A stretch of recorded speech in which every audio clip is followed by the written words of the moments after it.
In this chapter, we'll cover two main topics: diving physics and diving physiology. Diving physics deals with concepts such as water pressure, buoyancy, and units of pressure, while diving physiology explains how diving affects the human body. These are basic scientific principles, but understanding them will allow you to logically explain most situations you may encounter while diving. Buoyancy is the upward force that causes objects in water to float. When you enter the water and feel your body rising, that's buoyancy at work. Buoyancy depends not only on the type of object, but also on the density of the liquid it's in. For example, seawater is denser than freshwater, so it provides greater buoyancy. A diver is always affected by both gravity and buoyancy. By controlling buoyancy, you can achieve a neutral state, where you use less energy and avoid damaging the surrounding environment. In the end, buoyancy control is a key skill for safe and comfortable diving, and it's something you should develop through consistent practice. You're probably familiar with Archimedes' principle. An object submerged in a fluid becomes lighter by the weight of the fluid it displaces. This is the basic principle behind buoyancy. A coin sinks because it has little volume and displaces little water, while a large steel ship floats because its volume allows it to displace much more water. The same applies to divers. Your buoyancy depends on the combined weight of your body and equipment and the amount of water they displace. Buoyancy can be classified into three types: positive, neutral, and negative. By using buoyancy effectively, diving becomes much easier.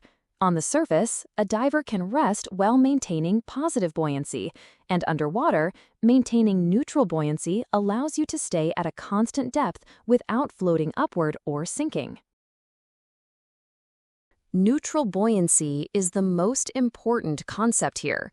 In this state, you can remain comfortably in place underwater while avoiding damage to marine life.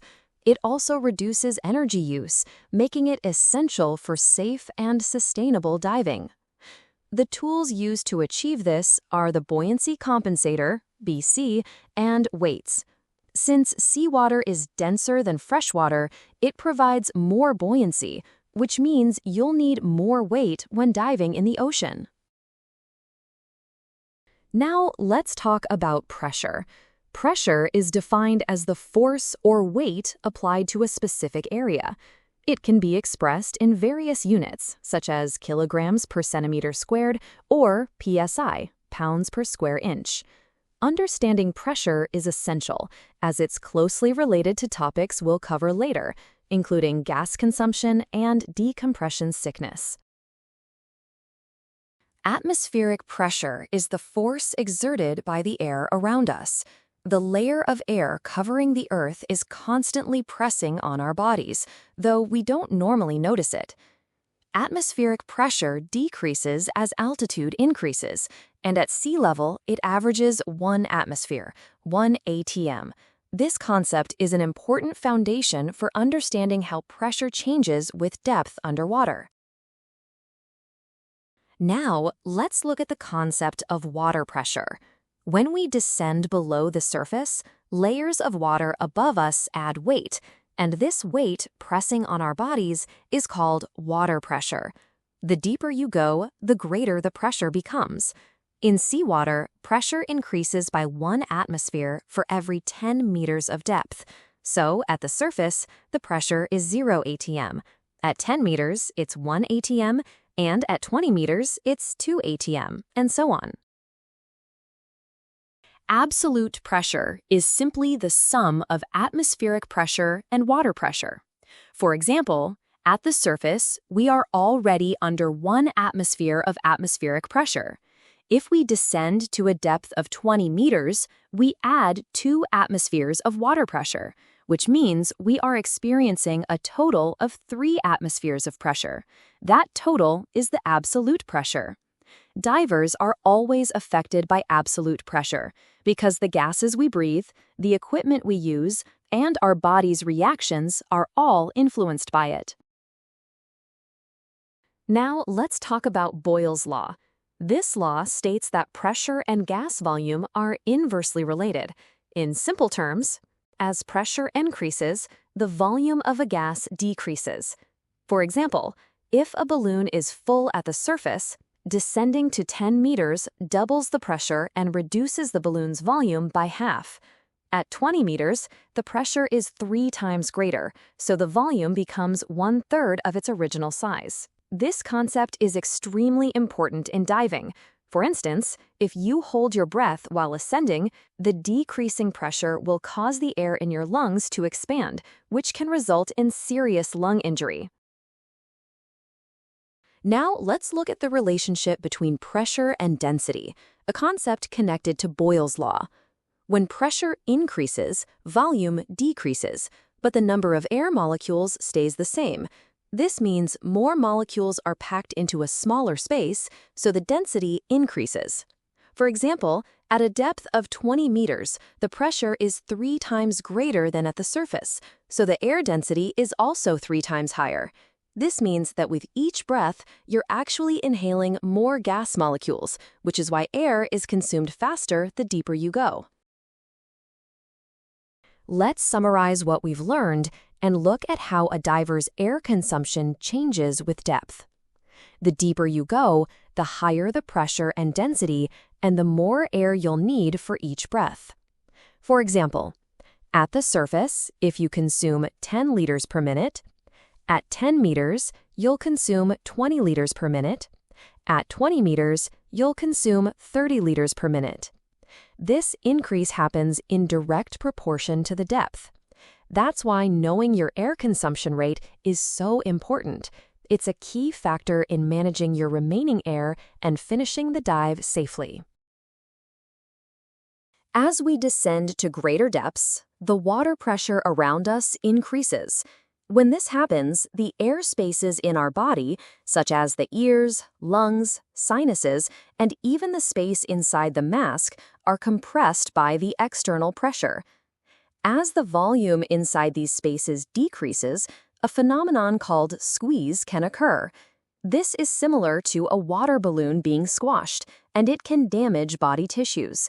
Squeeze most commonly affects the ears, the areas around the nose, and the inside of the mask, but in rare cases, it can also occur in the lungs or even the teeth. Let's look at the areas where squeeze most often occurs. Ears. If the eustachian tube is blocked, pressure can't equalize in the middle ear, causing pain. Sinuses. These air spaces deep inside the nose can also experience pressure imbalance if blocked. Lungs. Lung squeeze is very dangerous and usually happens when breath hold diving to significant depths. Mask. Mask squeeze occurs if you don't add air into your mask while descending, creating a feeling of intense pressure on the eyes. The key to preventing all of these is proper equalizing. Equalizing is the act of adding air to an airspace before a squeeze can occur so that the pressure inside matches the pressure outside. Simply put, it means adding air into areas like your mask or ears to match the surrounding water pressure, and it requires a deliberate action. For example, you can pinch your nose and gently blow air through it to push air into your ears and equalize the pressure. So how do you actually equalize? Pinch your nose and gently push air through it, like giving a light with your nose.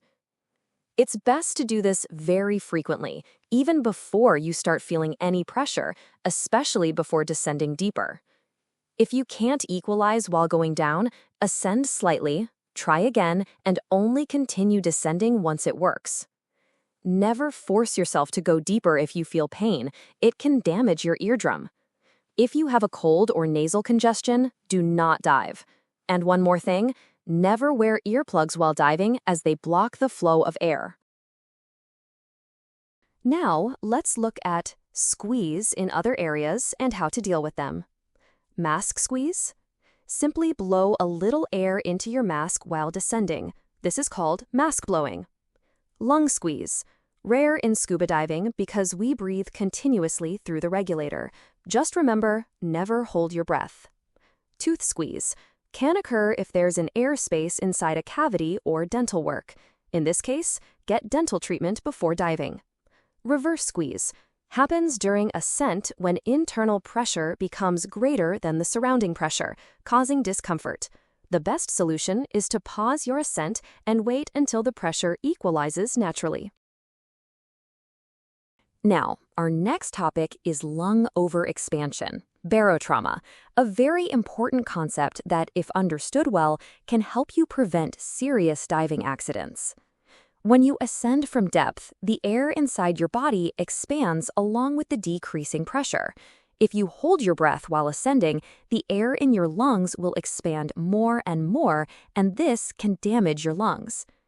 In the most severe cases, the lungs can rupture or air can enter the bloodstream, which can be life-threatening. But don't worry, there's one simple rule that can completely prevent this. Never hold your breath. Now let's talk about nitrogen narcosis. This is a condition that occurs at greater depths when the nitrogen in the air you breathe starts to affect your body. Simply put, it's like being drunk, which is why it's sometimes called the diver's drunkenness. As depth increases, so does pressure, and the nitrogen begins to affect your central nervous system. This can reduce your judgment, slow your reactions, and sometimes cause unusual behavior, such as wanting to take off your gear, laughing for no reason, or making poor decisions out of confusion. The symptoms vary from person to person. They're rarely noticeable above 30 meters, but deeper than that, you may start to feel something strange. If during a dive you begin to feel odd or notice your judgment slipping, ascend slightly to reduce your depth. In most cases, the symptoms will fade on their own. This can happen to anyone, even highly experienced divers, so always monitor your own condition closely and keep an eye on your buddy for any unusual behavior. Now, let's talk about something that may sound unfamiliar: oxygen toxicity. Oxygen is essential for life, but if you breathe too much of it under very high pressure, it can actually be harmful. In simple terms, even oxygen can become toxic in excess. Here's a question for you. In the Open Water Diver course, you use a standard air tank, so is oxygen toxicity a concern for you? The answer is no. There's no need to worry.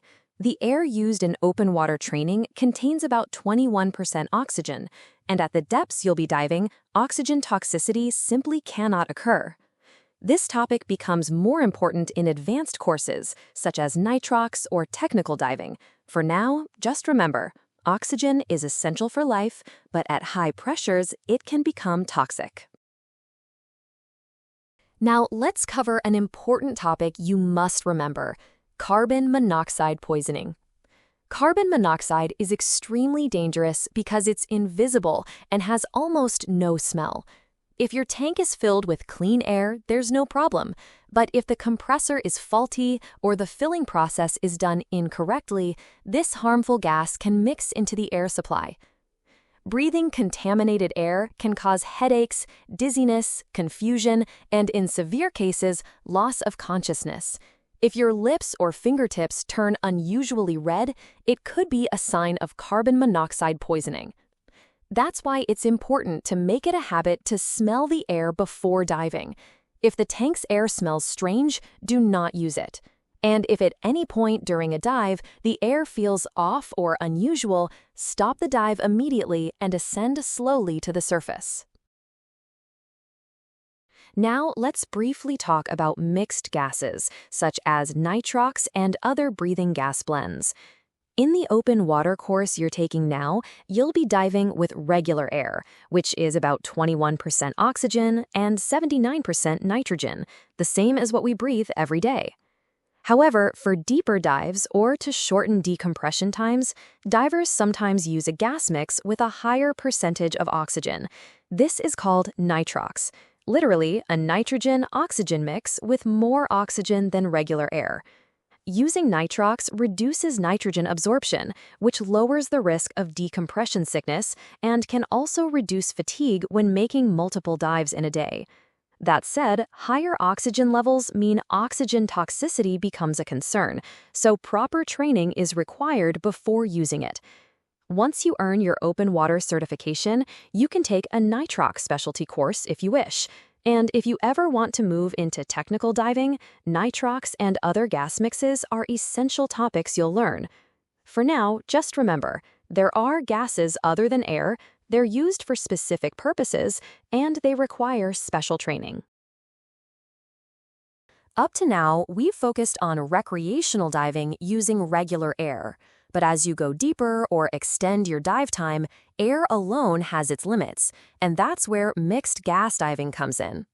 A mixed gas is exactly what it sounds like, a special blend of oxygen, nitrogen, helium, or other gases. Mixed gas diving is an important part of technical diving, and there are 3 well-known types of training. 1. Decompression diving. The deeper you go, the more nitrogen builds up in your body. You can't just head straight to the surface. You must stop at certain depths to safely release nitrogen, a process called decompression stops. Learning proper decompression procedures often goes hand in hand with training to use mixed gases safely. 2. Extended range. This training allows divers to safely go beyond standard recreational depth limits, down to a maximum of 55 meters, often using high oxygen gas blends to make decompression more efficient. 3. Trimix. This is a blend of oxygen, nitrogen, and helium. Helium helps reduce nitrogen narcosis, allowing divers to maintain clearer judgment even at great depths. For dives beyond recreational limits, trimix is often essential. While you won't be learning these right now, many divers naturally become curious about them as they gain more experience.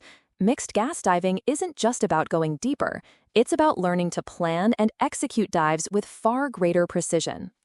Some people decide to stop at the open water level, but many find themselves drawn to the challenge and excitement of technical diving. If you ever feel that spark, I encourage you to consider the TDI technical diving courses in the future. Let's review what we've learned so far with some practice questions. 1. What is the absolute pressure at 20 meters in seawater? Answer: C. 3 atm. Absolute pressure equals atmospheric pressure, 1 atmosphere, plus water pressure. Water pressure increases by about 1 atmosphere every 10 meters, so at 20 meters, 1 atmosphere plus 2 water equals 3 atm. 2. A 2 cubic meter balloon at 3 meters in seawater is brought to the surface, 1 atmosphere. What will its volume be at the surface? The correct answer is C, 8 cubic meters. Since volume is inversely proportional to pressure, we apply the formula P1 times V1 equals P2 times V2. At 30 meters in seawater, the absolute pressure is 4 atmospheres, and at the surface it is 1 atmosphere. Because the pressure becomes 1/4, the volume becomes 4 times greater. Therefore, 2m cubed times 4 equals 8m cubed. 3. At 4 atm, how many times denser is the air inside the balloon compared to 1 atm? Answer: B, 4x. Air density is directly proportional to pressure, so at 4 atm, it is 4 times denser than at 1 atmosphere. 4. If a scuba cylinder can be used for 2 hours at the surface, how long can it be used at a depth of 20 meters? The correct answer is C, 40 minutes. Air consumption increases as depth increases. At 20 meters, the absolute pressure is 3 atm, so a cylinder that lasts 2 hours at the surface will be consumed 3 times faster. 2 hours divided by 3 equals about 40 minutes. This calculation is an important concept when planning a dive. 5. When is the right time to start equalizing during descent? The correct answer is A, at the very start of descent. Ear pressure increases rapidly as depth increases, so even a small descent can create a pressure difference that may damage the eardrum. That's why you should begin equalizing immediately as you start descending. 6. What should you do if your ears won't equalize during descent? The correct answer is C. Ascend slightly to a shallower depth and try again. If you continue descending without equalizing, you can cause serious damage to your ears. Instead, ascend slightly to reduce the pressure difference, then carefully try equalizing again. 7. Which of the following is an incorrect pairing of a squeeze type and its solution? Answer B. Sinus squeeze, deep, slow breathing. This pairing is incorrect. A sinus squeeze happens when air can't flow properly, so the pressure in your sinuses doesn't equalize. To fix it, you need to pinch your nose and try equalizing, or pause your descent until the pressure balances. Deep, slow breathing alone won't solve the problem. 8. What is a reverse block? Answer A. When equalizing fails during ascent. Normally, as you ascend, the air in your ears or sinuses should vent out naturally as pressure decreases. But if that air gets trapped and can't escape, the space inside expands, causing pain. This is a reverse block. Always pay attention to pressure changes on the way up, not just on the way down. 9. What is the most important rule in scuba diving? Answer B. Never hold your breath. This is the single most important rule in scuba diving. If you hold your breath while ascending, the air in your lungs will expand and can cause serious injury. Always breathe continuously and comfortably. Your life literally depends on it. 10. What is the most serious injury that can occur if a diver holds their breath while ascending? Answer A. Lung overexpansion. As a diver ascends, the surrounding pressure decreases and the air in the lungs expands. If the diver holds their breath, this expanding air cannot escape and can damage the lungs. This is called a lung overexpansion injury, and the most dangerous outcomes include pneumothorax, tension pneumothorax, arterial gas embolism, and other life-threatening conditions. This is why the most important rule in diving is to never hold your breath. 11. Which component of air can cause both decompression sickness and nitrogen narcosis? Answer B. Nitrogen. Nitrogen makes up about 79% of the air we breathe. At greater depths, increased pressure causes more nitrogen to dissolve into body tissues. If a diver ascends too quickly, the absorbed nitrogen can form bubbles in the blood or tissues, causing decompression sickness.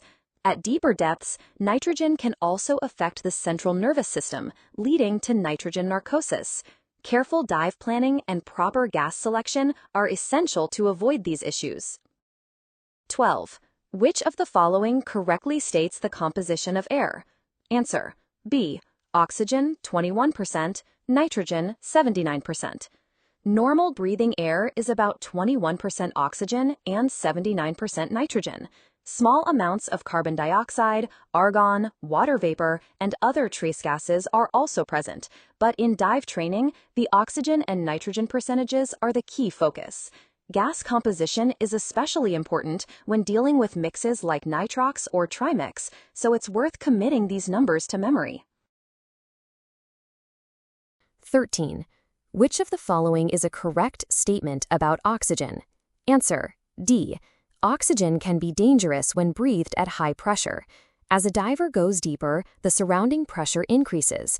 The partial pressure of oxygen rises as well. When the partial pressure exceeds 1.4 to 1.6 atm, the risk of oxygen toxicity increases. It can affect the central nervous system. This may cause convulsions, loss of consciousness, and other life-threatening effects. Oxygen is not always beneficial in high-pressure environments. It must be used within controlled and planned limits to be safe. 14. Which of the following correctly describes nitrox? Answer D. It contains a higher percentage of oxygen than air. Nitrox is a breathing gas with a higher oxygen content than regular air. Air contains about 21% oxygen and 79% nitrogen. Nitrox, for example EAN32, contains 32% oxygen and 68% nitrogen.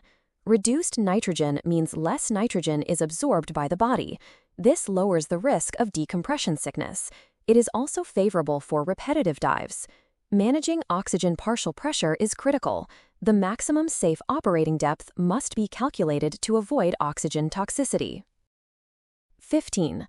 At what depth does nitrogen narcosis typically occur? Answer: C. 40 meters. Nitrogen narcosis occurs when increased partial pressure of nitrogen affects the central nervous system. Onset varies from person to person. Symptoms often begin at depths beyond 30 meters. Most divers clearly feel its effects around 40 meters. It can cause a feeling similar to being intoxicated. Other effects include impaired judgment, slower reaction times, and anxiety. Deep dives require proper training. The use of mixed gases such as trimix can reduce narcosis risk.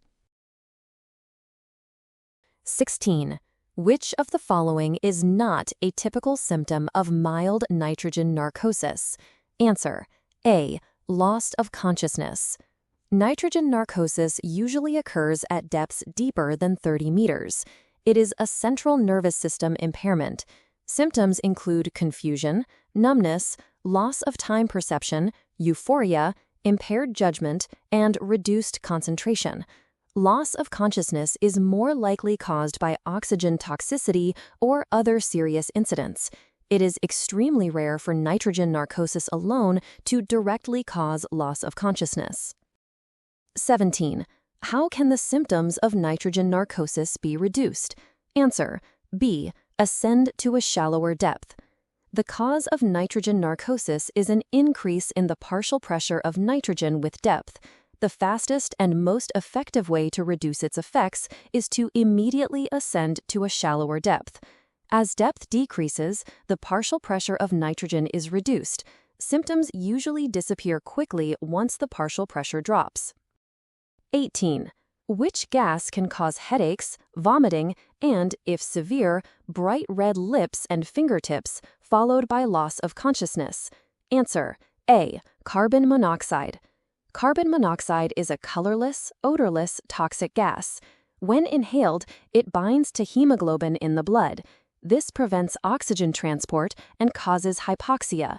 It can lead to headaches, fatigue, vomiting, and impaired consciousness. In severe cases, it can cause coma or death. It can occur if the air supply is contaminated. One example is when a compressor intake is exposed to vehicle exhaust. Proper equipment maintenance and filter replacement are essential for prevention. 19. Which of the following is an appropriate indication that the air inside a scuba cylinder is contaminated? Answer: D. Unusual taste or smell when breathing. A common sign of contaminated air is an unusual odor or taste, such as oil, burning smells, or a rotten odor. This usually happens if the compressor intake has pulled in polluted air. It can also occur due to poor cleaning of the inside of the cylinder. It is good practice to take a sample breath through the regulator before diving. 20. What should you do if you suddenly feel unwell and develop a headache during a dive? Answer: A. End the dive, ascend, and rest. If symptoms such as sudden headache, dizziness, nausea, or fatigue occur underwater, they may be early signs of a gas-related illness. Examples include oxygen toxicity, carbon monoxide poisoning, dehydration, or hypothermia. The safest response is to immediately end the dive and ascend slowly. Once at the surface, take adequate rest. If the cause of the symptoms is unknown, do not attempt to continue the dive. Let's briefly review what we've learned so far. First, diving is not simply the act of breathing underwater. It begins with understanding the physical characteristics of the underwater environment and the body's physiological responses. As depth increases, pressure rises, which causes the volume of air or gas to decrease and its density to increase.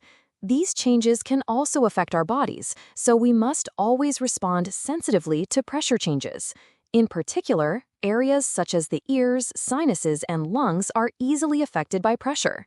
In these cases, you must perform pressure equalization, or equalizing, at the right timing. And one of the most important rules: never hold your breath and keep breathing comfortably. Doing this alone can prevent many accidents. Finally, If you maintain good physical condition and repeatedly practice basic skills, you can become a safe and confident diver. Always follow diving rules and be prepared for unexpected situations. Do you have any questions about what we learned today? If there's anything you didn't understand or want to know more about, feel free to ask.